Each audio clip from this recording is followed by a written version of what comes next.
بے شک جو لوگ ایمان لانے کے بعد نیک اعمال کریں، رحمان لوگوں کے دلوں میں ان کی محبت پیدا فرما دے گا۔ صحیح بخاری اور صحیح مسلم میں حدیث ہے، نبی پاک علیہ السلام فرماتے ہیں جب اللہ تعالیٰ کسی بندے سے محبت کرتا ہے تو حضرت جبریل امین علیہ السلام کو بلاتا ہے اور بلا کر کے فرماتے ہیں جبریل میں فلاں آدمی سے محبت کرتا ہوں، آسمان دنیا پہ اعلان کر دو کہ سارے لوگ اس سے محبت کریں۔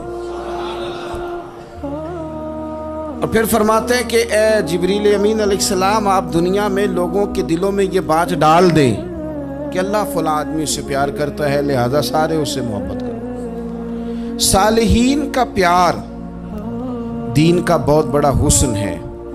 بخاری میں، مسلم میں، کتب احادیث میں ایک پورا باب ہے کہ کسی سے محبت کرو تو اللہ کی رضا کے لیے اور کسی سے بغض رکھو تو اللہ کی رضا، پورا باب ہے، ایک دو حدیث نہیں۔ اب ہوتا یہ ہے کہ ہمارے زمانے میں کچھ لوگ تو بیچارے ویسے ہی بڑے بعض چیزوں سے آوازار ہیں، ان کی طبیعتیں ویسے ہی بڑی تلخ ہیں، بڑی ترش ہیں، وہ ویسے ہی ذرا دنیا سے ہٹ کے چلنا چاہتے ہیں، ان کا مزاج ہے۔ وہ کیا کرتے ہیں کہ وہ بدگمانیاں پیدا کرنا، سوسائٹی کے اندر بری سوچوں کا فروغ دینا اپنے لیے وہ ضروری سمجھتے ہیں اور اپنی ذمہ داری سمجھتے ہیں۔ میں اکثر یہ مثال دیا کرتا ہوں کہ محبت بھی اگر ہم پیدا کرنا چاہیں تو پیدا ہو سکتی ہے، اور کسی کی عداوت پیدا کرنا چاہیں تو وہ کام بھی ہو جاتا ہے۔ بہو جانا چاہ رہی تھی میکے، اس نے اپنے شوہر سے یا اپنی ساس سے کہا کہ مجھے گھر جانا ہے۔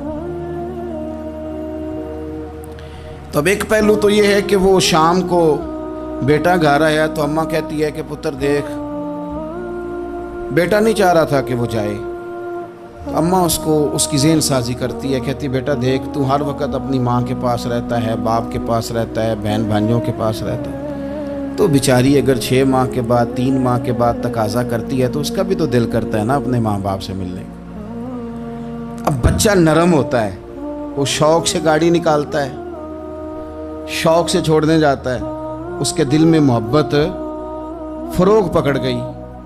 ایک پہلو یہ ہے کہ اس نے مطالبہ کیا بہو نے کہ مجھے جانا ہے میکے، تو ساس صاحبہ نے شام کو اپنے بیٹے سے کہا کہ کوئی طریقہ تو نہیں نا روز جانے کا، اور جب یہ وہاں سے ہو کے آتی ہے تو اس کا لہجہ ٹھیک نہیں رہتا، پھر یہ اس کو غلط مشورے ملتے ہیں، تو پہلے تو وہ صاحب ویسے ہی لڑائی شروع کر دیں گے کہ جانا ہی نہیں، اور جب بات بڑھے گی تو وہ جائیں گے تو ساتھ یہ کہیں گے کہ جاؤں گا ضرور پر دروازے پہ چھوڑ کے آ جاؤں گا، میں نے اندر کیوں کہ یہ بھی کسی نے پیچھے سے اس کو بھرا ہے۔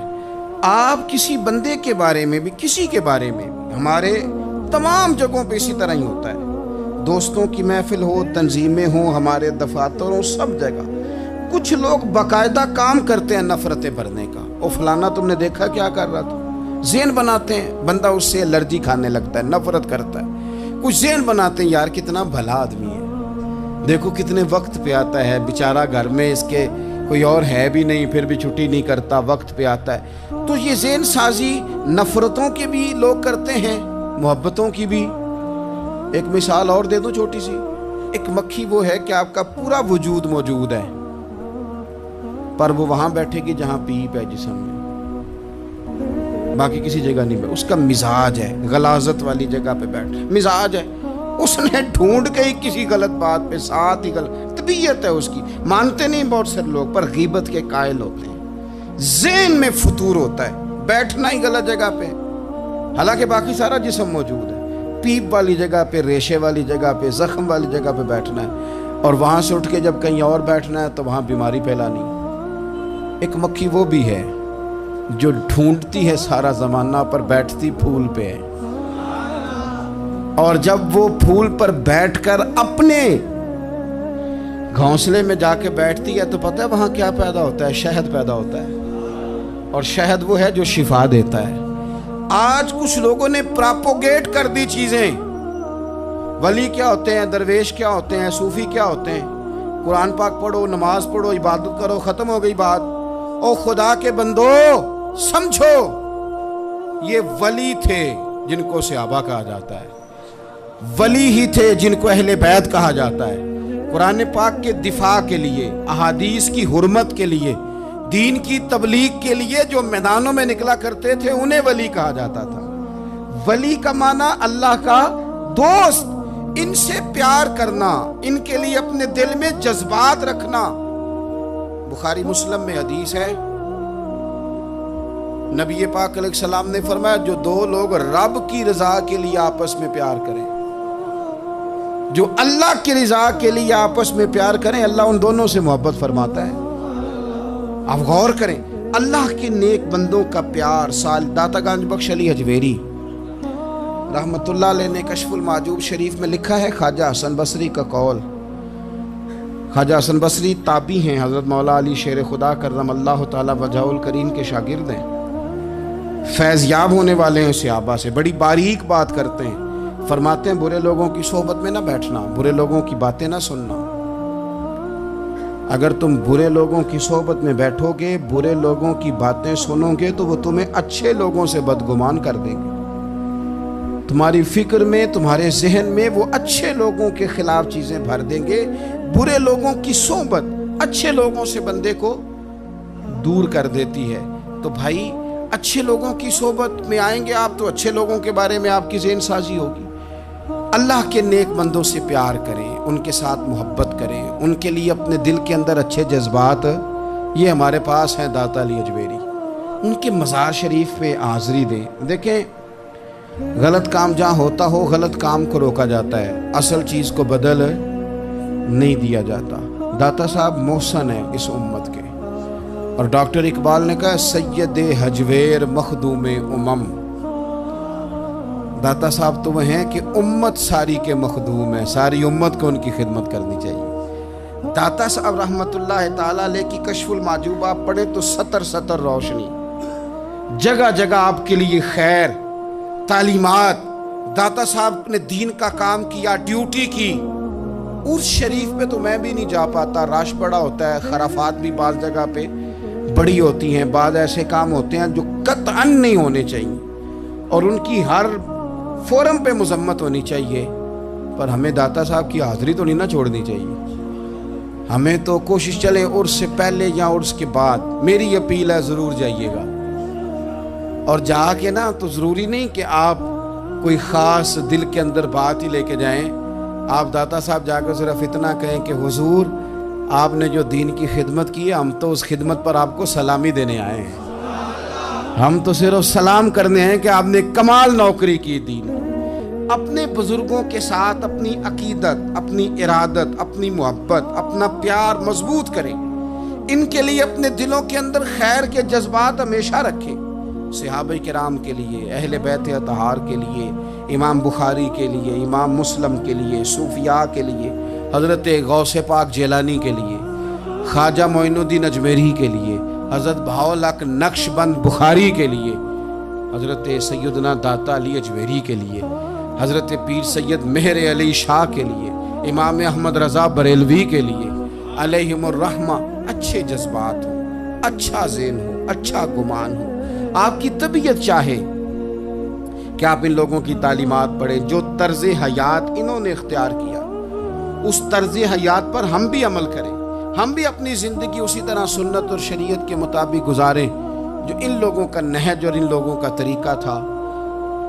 الترغیب و ترہیب میں نا ایک روایت موجود ہے، ایک تابعی بزرگ ہیں حضرت ابو ادریس خولانی رضی اللہ تعالیٰ، وہ کہتے ہیں میں دمشق کی جامع مسجد میں داخل ہوا تو میں نے دیکھا کہ ایک نوجوان، بالکل کالی داڑھی لیکن بڑے خوبصورت چمکتے ہوئے دانت ان کے، لوگ ارد گرد کافی سارے بیٹھے تھے، مختلف مسائل پہ بات کر رہے تھے۔ جب لوگ الجھ جاتے نا اور کسی مسئلے میں ان سے کام آگے نہ بڑھ پاتا تو وہ پھر اس نوجوان کی طرف رجوع کرتے اور وہ جوان دو چار باتوں میں فوراً مسئلہ حل کر دیتے۔ کہتے میں نے ایک شخص سے پوچھا یہ کون ہے اتنی نورانی شخصیت؟ تو کہتے ہیں مجھ سے کہنے لگے آپ نہیں جانتے، یہ تو صحابی رسول حضرت معاذ ابن جبل رضی اللہ تعالیٰ، یہ تو نبی پاک صلی اللہ علیہ وسلم کے صحابی حضرت معاذ بن جبل ہیں۔ کہتے ہیں میری طبیعت نہ لگ گئی ان کے ساتھ، میرا ان کے ساتھ دل کا لگاؤ ہو گیا، محبت ہو گئی، شوق ہو گیا۔ ہم نے چونکہ اولیاء کو، صوفیاء کو، صحابہ کو، اہل بیت کو اس طرح لوگوں کے سامنے پیش نہیں کیا، اس لیے ہمارے بچوں نے آئیڈیل بنایا ہے نئے دور کے فیشن کو۔ ہماری آنے والی قوم کسی امیر ترین شخص کو آئیڈیل بناتی ہے، پھر وہ سارے غلط ملت رستے اختیار کر کے وہاں تک جانا چاہتی ہے، وہاں جو آدمی کھڑا ہے وہ کسی بھی صورت میں اپنے آپ کو فیمس کر کے دنیا کے سامنے لانا چاہتی ہے، چاہے انہیں کسی طرح کا بھی کوئی روپ دھارنا پڑے۔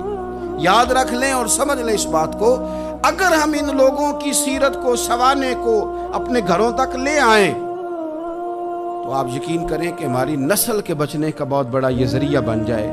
اب جوان ہے یہ بھی، لیکن امت کے مسائل حل کر رہے ہیں۔ حضرت ابو ادریس کولانی کہتے ہیں مجھے ان کی یہ طبیعت دیکھی تو پیار ہو گیا ان سے۔ اس دن تو رش بڑا تھا، میں نے سوچا کہ کل جلدی آؤں گا اور ان سے ملاقات کروں گا۔ کہتے ہیں میں اپنی طرف سے سب سے پہلے مسجد میں پہنچا، لیکن حضرت معاذ بن جبل تو مجھ سے پہلے مسجد میں موجود تھے اور وہ نفل پڑھ رہے تھے۔ فرماتے ہیں جب وہ فارغ ہوئے تو میں ان کے قریب گیا اور میں نے جا کے کہا حضور مجھے اللہ کی قسم ہو مجھے آپ سے محبت ہو گئی، اللہ کی رضا کے لیے آپ مجھے اچھے لگتے ہیں۔ مشکاہ شریف میں نا ایک حدیث ہے، حضور نے فرمایا جس سے تم محبت کرو نا اللہ کی رضا کے لیے، اسے بتاؤ بھی کہ مجھے آپ سے محبت ہے، اسے بتاؤ بھی تاکہ وہ بھی آپ کے لیے اچھے جذبہ۔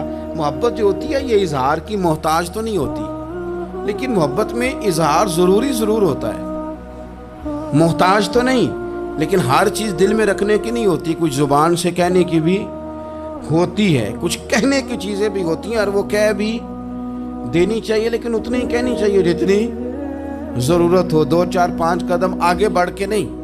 اس میں بھی تکلف آ جاتا ہے، تصنع آ جاتی ہے، بناوٹ آ جاتی ہے۔ فرمایا حضور مجھے اللہ کی قسم مجھے آپ سے پیار ہے۔ تو حضرت معاذ بن جبل مسکرائے اور مسکرا کے فرمانے لگے کیا کہا تم نے؟ کہا حضور اللہ کی قسم آپ سے پیار ہے۔ فرمایا پھر سوچ کے کہیے۔ کہا اللہ کی قسم آپ سے پیار ہے۔ فرماتے انہوں نے نا میرا کپڑا پکڑ کے مجھے کھینچا اور قریب کر کے کہنے لگے سن پھر میں نے نبی پاک سے سنا ہے جو 2 بندے رب کی رضا کے لیے آپس میں محبت کریں اللہ کی محبت ان کے لیے واجب ہو جاتی ہے، پھر اللہ ان سے پیار کرتا ہے اگر وہ اللہ کی رضا کے لیے محبت کریں۔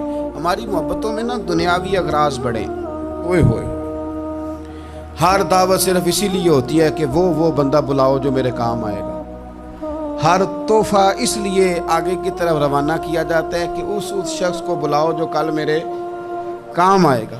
عزیز بھائی اللہ کے نیک بندے سے اللہ کا بندہ سمجھ کے پیار کرے، اور اللہ کا نیک بندہ سمجھ کے اس کے ساتھ فوٹو آنا ضروری نہیں، اس کے ساتھ پیار ہونا ضروری ہے۔ اور اگر محبت اخلاص والی ہو، پیار والی ہو، عقیدت والی ہو، تو حضرت ابو ذر غفاری نے تو کہا تھا یا رسول اللہ اگر بندہ کسی نیک بندے سے پیار کرے نہ اس سے مل سکے نہ اس طرح کے کام کر سکے پھر بھی کوئی نتیجہ نکلے گا، تو حضور نے فرمایا پیار خالص کرے اللہ قیامت کے دن دونوں کو جمع فرما دے گا۔ جو جس سے محبت کرے گا صبح قیامت اسی کے ساتھ ہوگا۔ شاید اسی لیے کسی پنجابی کے شاعر نے کہا تھا کہ اساں جے ہاں گناہیاں دا جدوں اعمال نامہ پھرول ہوئے، ذرے ذرے نے سامنے آ جانا ہے، جو منہ تھی بولیا بول ہوئے، اساں بھی کول حضور دے بیٹھ رہنا ہے، لکھ عمل ترکڑی تول ہوئے، او دو کولوں کی رب نے حساب لینا جڑا بیٹھا ہی محمد دے کول ہو۔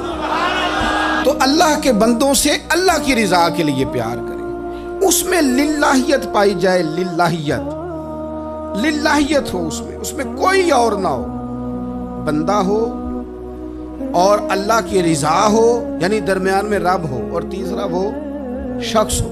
رضا الہی جب مقصود ہو پھر شکوے بھی پیدا نہیں ہوتے، پھر شکایتیں بھی پیدا نہیں ہوتی، پھر اپنی مرضی کے بندہ جملے بھی نہیں بیان کرتا، پھر کسی جگہ کوئی تکلف بھی اس میں نہیں پایا جاتا۔ تو خالصتاً لوجہ اللہ تعالی آپ اللہ کے بندوں سے محبت کریں اور خاص ان کے لیے جذبات پیدا کریں۔ آپ کی طبیعت میں خاص جذبہ ہو، خاص شوق ہو۔